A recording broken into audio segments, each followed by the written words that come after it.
성경에서 가르치는 중용의 길, 중용의 길, 이 중용이다. 중용이라 그러면 이제 우리가 보통 이제 유교적인 개념으로 많이 알고 사용하게 되는데, 좌로나 우로나 치우치지 않고 가운데 길로 가는 것이다. 이걸 이제 우리가 중용이라고 많이 사용을 하죠. 그래서 이제 우리가 흔히 그런 얘기 하잖아요. 중용의 도를 따라라. 그래서 좌로나 우로나 치우치지 말고 중용의 길을 가야 된다.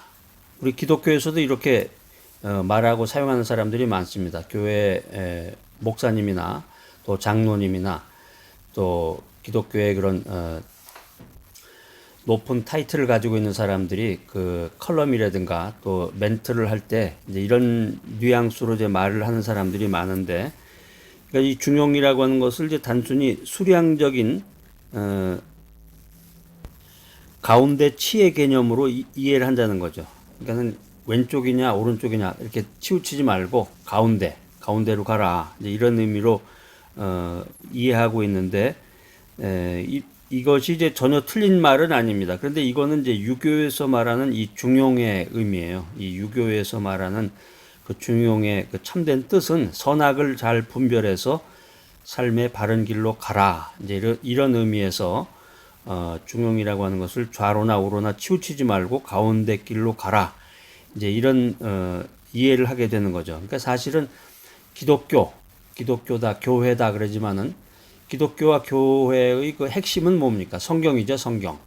기독교와 교회의 핵심 사상, 그 진리는 성경으로부터 나오는 건데, 성경인데 사실은 보면은 교회 지도자나 또 기독교 관련된 사람들이 유교식으로 생각한 사람들이 많아요. 유교. 한국은 아직까지도 이제 유불선 사상이라고 해서 유교, 불교, 샤머니즘 여기에 영향을 많이 받게 됩니다. 기독교인임에도 불구하고 또 목사인데 영적인 스피리추얼 리더임에도 불구하고 그 유교 정신으로 가득 차 있는 사람들이 많단 말이에요. 자, 그래서 전도서 7장 16절로 18절 말씀을 통해서 이 성경에서 가르치는 중용이라고 하는 것이 무엇이냐? 성경에서 가르치는 중용의 길이 무엇이냐? 그 길을 따라서 한번 여러분 저와 함께 길을 따라서 산책을 한번 해보시기 바랍니다. 첫 번째 소주제는 인간의 한계를 분명히 인식하는 것이다. 전도서 7장 16절에 보면 이런 말씀이 있습니다. 지나치게 의인이 되지도 말고 지나치게 지혜자도 되지 말아라. 그게 무슨 그 유교의 경전이나 어떤 그 불경에 나오는 말 같기도 한데, 이제 이 말씀을 잘못 해석하게 되면은 적당히 살아라. 너무 까다롭게 그러지 말고 그럭저럭 그냥 적당하게 너무 치우치지 말고 그럭저럭 살아가라. 이제 이런 말로 우리가 받아들이게 됩니다. 그런데 성경 말씀은 그렇게 적당한 게 없어요. 항상 보면 성경 말씀은 진리의 말씀이고 참된 그 지혜를 주는 말씀인데, 이 전도서 7장 16절에서 18절 이 오늘 이제 솔로몬이 우리들에게 주는 그 메시지, 레슨은 그런 뜻이 전혀 아니라는 거예요. 여러분 이제 정신 좀 차리셔야 되겠어요. 성경 말씀을 대할 때는 항상 진리의 말씀이다. 이것이 이제 전능하신 하나님이 이 세상을 다스리는 엄청난 말씀이구나, 귀한 말씀이구나, 이걸 생각하면서 이 말씀을 받아들여야지 유불선 사상, 유교적인 유교 사상이라든가 불교 경전에 나오는 것이나 아니면 샤머니즘적인 그런 생각으로 이 말씀에 접근해서는 큰일 납니다. 큰일 나요. 그러니까는 이 전도서 7장 16절에 지나치게 의인이 되지 말고 지나치게 지혜자도 되지 말아라. 이 말씀은 뭐냐면은 인간은 절대로 의인이 될 수가 없다. 인간은 절대로 지혜자가 될 수가 없다. 그러니까 너를 의지하지 말고 너 자신을 의지하지 말고 인간을 의지하지 말고 하나님을 의지하라. 하나님을 의지하는 삶을 살아라. 이렇게 엄청난 메시지가 거기 숨어져 있네요. 솔로몬 자신이 자신의 노력으로 지혜로워지고 의로워지기 위해서 아주 힘쓰고 애썼습니다. 우리 주변에도 보면 그런 사람 많잖아요. 전도하러 가면은 나는 그 교회 갈 필요가 없어. 나는 얼마나 내가 착하게 사는 사람인데 내가 법 없이도 사는 사람이다. 법이 없이도 살 수 있는 사람이다. 그런 말을 하는데 솔로몬이 자신의 노력으로 지혜로워지고 의로워지기 위해서 힘쓰고 애썼는데 의라는 것이 뭐냐? 의롭다는 것이 뭐냐? 정의가 뭐냐? 지혜가 뭐냐? 이것을 알기 위해서 최선의 노력을 다해봤습니다. 세계 최고의 석학들이라든가 학자들을 불러다가 토론도 하고 책도 읽고 연구를 했는데 그러니까 선악을 분별하기 위해서 굉장한 그 노력과 애를 썼던 것이 솔로몬입니다. 오늘 그 전도서 7장 25절에 그런 말씀들이 이제 기록이 되어 있습니다. 그런데 솔로몬은 인생의 그 수수께끼를 풀 수가 없었다는 거죠. 이게 계속 성경에 보면 나와요. 전도서 7장 27절 28절에 있는 내용이 그 말씀인데 그렇기 때문에 지혜를 추구했던 그 솔로몬의 노력이 헛된 것임을 마침내 솔로몬이 23절에서 고백을 하게 됩니다. 전도서 7장 23절에 인간이라고 하는 것은 죄악으로 인해서 인간의 이성이 왜곡되었다. 인간의 이성이 혼탁해졌다는 것입니다. 그렇기 때문에 인간은 스스로 지혜로운 자나 스스로 의로운 자가 절대로 될 수가 없다는 것이죠.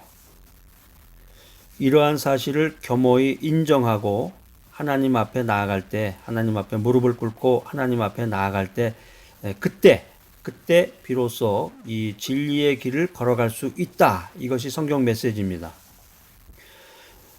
이러한 생각과 태도와 자세가 성경에서 말하는 그 중용의 길이다라는 거죠. 중용의 길이다. 그러니까 유교에서 말하는 중용하고는 뭐 좀 본질이 달라요. 자, 두 번째, 기독교에서 말하는 그 성경에서 가르치는 그 중용의 길이라고 하는 것은 악에서 떠나는 것이다. 악에서 떠나는 것이다. 전도서 7장 16절 17절에 보면은 지나치게 의인이 되지 말아라. 지나치게 악인이 되지 말아라. 이런 교훈을 주고 있습니다. 자, 그런데 이 말씀을 피상적으로, 표면적으로, 그냥 슬쩍 이렇게 받아들이기만 하면은, 받아들인다 그러면은 이 오해가 생기는데, 커다란 오해가 생기는데, 왜 그러냐면은 적당히 선을 행하면서 살고, 또 남에게 손가락질 받지 않을 정도로, 적당하게 악을 행하면서 살아도 괜찮다 이런 의미로 받아들일 수가 있기 때문입니다. 정말 큰일 날 생각인데 그러니까 이게 성경 말씀을 잘못 해석하거나 진리의 말씀에서 떠나게 되면 이게 엄청난 오류에 빠지게 되는 거죠. 그러니까 이 말씀이 적극적으로 선을 권장한다든가 또 상황에 적절하게 악을 허용하는 것처럼 이렇게 보이는데 그런데 이게 아니에요. 성경에서 가르치는 이 참된 중용의 길은 그것이 아닙니다. 성경에서는 데살로니가 전서, 신약 성경 데살로니가 전서 5장 22절에 그 말씀이 명확하게 기록이 되어 있는데 악은 그 모양까지라도 버려라. 이걸 하나님께서 원하시는 것입니다. 어그러지고 거스리는 이 세대를 본받지 말고 오직 의와 진리의 길로 행하는 것이 이것이 하나님의 뜻이다. 이게 사도 바울이 이제 빌립보서 2장 15절에 이런 메시지를 전하고 있는데 그리스도의 제자로서 믿음 안에서 하나님 중심의 생활을 하는 사람으로서 선을 행하되 낙심하지 않고 지속적으로 하는 것 이것이 성경에서 말하는 중용의 길이다라는 것입니다. 자, 성경에서 말하는 중용의 길 첫 번째는 뭐였습니까? 인간의 한계를 분명히 인식하라. 두 번째는 악에서 떠나라. 세 번째는 경건을 실천하라. 자, 지금까지는 이제 소극적인 측면에서 이 중용의 길에 대한 이해를 했는데 첫 번째는 인간의 한계를 분명히 인식하라. 두 번째는 악에서 떠나라. 근데 세 번째는 이제 적극적인 측면에서의 그 중용에 대한 이해입니다. 뭐뭐뭐 하라. 경건을 실천하라. 하나님을 두려워하는 마음가짐을 가지고 이 경건을 실천하면서 인생을 살아가라는 것입니다. 하나님을 경외하며 살아가는 사람은 좌로나 우로나 치우치지 않고 올바른 길을 걸어갈 수가 있는데 이 지혜와 의는 하나님을 경외하는 자의 특징이라는 것입니다. 그래서 우리가 믿음 안에서 이걸 확고히 꽉 꽉 붙잡고 내 것을 만들면 중용의 길을 걸어가게 되는 것입니다. 자, 그래서 성경에서 말하는 이 중용이라고 하는 것은 악을 떠나거나 죄를 짓지 않는 것, 단순히 악을 떠나거나 범죄를 자행하지 않는 그런 선에 머무르는 것이 아니라 적극적으로 하나님의 뜻을 실현해 나가는 것이다라는 것입니다. 이게 성경에 보면 다 나와 있어요. 그러니까 이웃을 사랑하되 적당히 사랑하는 선에서 적당히 그치는 게 아니라 어떻게 하라 그랬습니까? 내 몸과 같이 사랑하라. 이웃을 내 몸과 같이 사랑하라. 누가복음 10장 27절에 이 말씀이 기록이 되어 있는데 이 성경 말씀은 굉장히 적극적이고 엄청난 말씀이에요. 적당하게 손가락질 받지 않게 이렇게 이웃에 대해서 관심을 갖고 사랑하는 것이 아니라 이웃을 내 몸과 같이 사랑하라. 또 나에게 잘못을 저지르고 악을 행한 사람에게도 관용하라. 누가복음 6장 27절 말씀.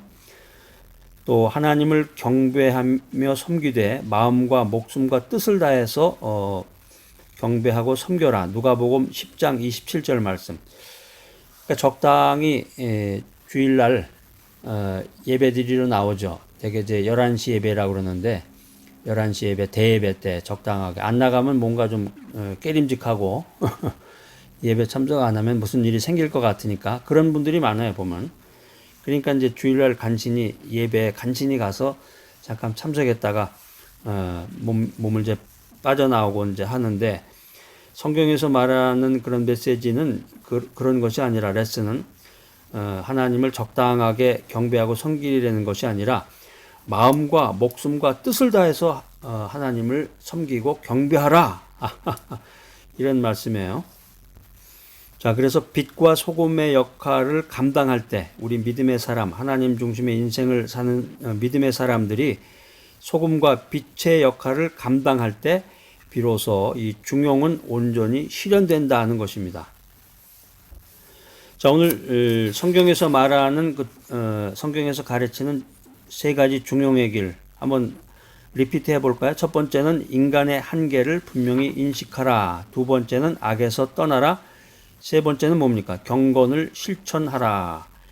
그러니까 우리가 이제 일반 철학서에서 또 유교에서 말하는 그 중용이라고 하는 것은 어떤 그런 극단적으로 치우치지 않고 적당한 그 중간을 향해서 나가라 이런 거였는데 성경에서 말하는 그런 중용이라고 하는 것은 이미 계시된 하나님의 규범을 변개하거나 가감하지 않고 온전히 그것을 실행하는 것이다. 그러니까 성경에서 말하는 그런 성경에서 말하는 지혜나 레슨은 굉장히 파격적이고 변혁적이고 또 적극적이다라는 것을 우리가 알 수 있습니다. 그러니까 세상에서 말하는 그 중용이라든가 삶의 모습은 인본주의적 처세술이라고 할 수가 있겠고 우리가 믿음 안에서 하나님 중심으로 생각하는 것은 신본주의적 사고방식이다 이렇게 말할 수 있겠습니다. 자, 오늘 성경에서 가르치는 중용의 길, 이 귀한 말씀 전도서 7장 16절로 18절을 통해서 오늘 귀한 말씀 들으신 여러분들 참 생명의 길은 오직 하나님을 알고 하나님의 길을 걸어가는 것이다. 그것이 바로 중용의 길이다. 이런 레슨을 여러분 받으시고 깨닫고 그것을 실천해 나가는 귀한 여러분들 모두가 되시기를 간절히 바랍니다.